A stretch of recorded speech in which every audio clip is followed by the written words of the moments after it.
السلام عليكم ورحمة الله وبركاته. اللهم صل وسلم وبارك على سيدنا محمد وعلى آله وصحبه وسلم. هنعمل النهاردة البسكوت في الخلاط من غير سمنة من غير زبدة، بطريقة بسيطة هش وجميل زي ما انتوا شايفينه كده. هنجيب الخلاط وهحط فيه 2 بيضة،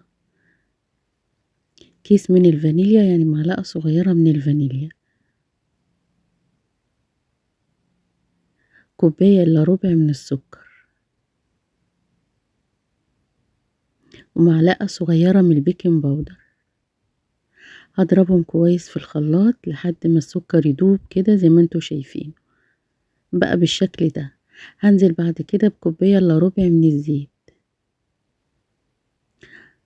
هضربهم بقى في الخلاط لحد ما يبقى بالشكل اللي شايفينه ده. معايا بولة فيها كوبايتين من الدقيق، طبعا نخلاهم كويس، حطيت رشة ملح ونص كوباية من النشا.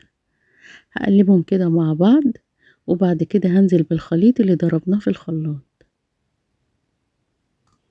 تمام بالشكل ده. هقلبه كده كويس، طبعا البسكوت ما بيحبش العجن كتير فيه، هنقلبه كويس. وبعد كده هبتدي ألم العجين كده بإيدي، هنشوف إذا كان يحتاج دقيق تاني أو لأ، لأن نوع الدقيق بيختلف من دقيق للتاني. كده عاوز كمان شوية دقيق تاني، فهحط عليه نص كوباية من الدقيق، يعني هياخد معايا كوبايتين ونص من الدقيق ونص كوباية من النشا. حطيت نص كوباية الدقيق، هقلبهم كده كويس لحد ما الدقيق يختلط معايا مع عجينة البسكوت زي ما انتوا شايفين، ويبقى طري ولذيذ زي ما انتوا شايفينه كده، طري وما بيلزقش خالص في الايد، وما بتتشققش خالص زي ما انتوا شايفينها كده، طرية جدا.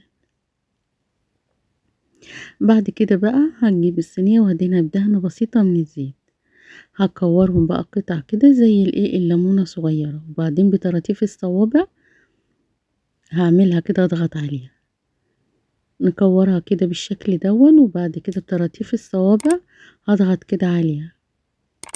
هعمل بقى الكمية كلها بنفس الطريقة دي. كوبايتين من الدقيق ونص كوباية من النشا عملوا معايا 43 قطعة من البسكوت.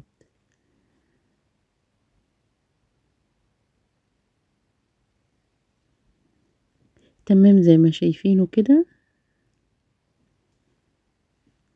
جميل وسهل وما بياخدش وقت خالص.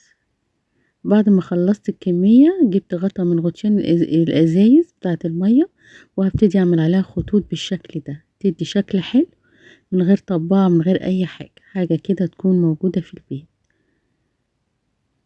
هعملهم كلهم بنفس الشكل ده، هندخلهم بعد كده الفرن، بيقعد حوالي 30 دقيقة، نص ساعة بالظبط، ويطلع بالشكل اللي هنشوفه مع بعض. بعد ما خلصت وعملت الخطوط دي،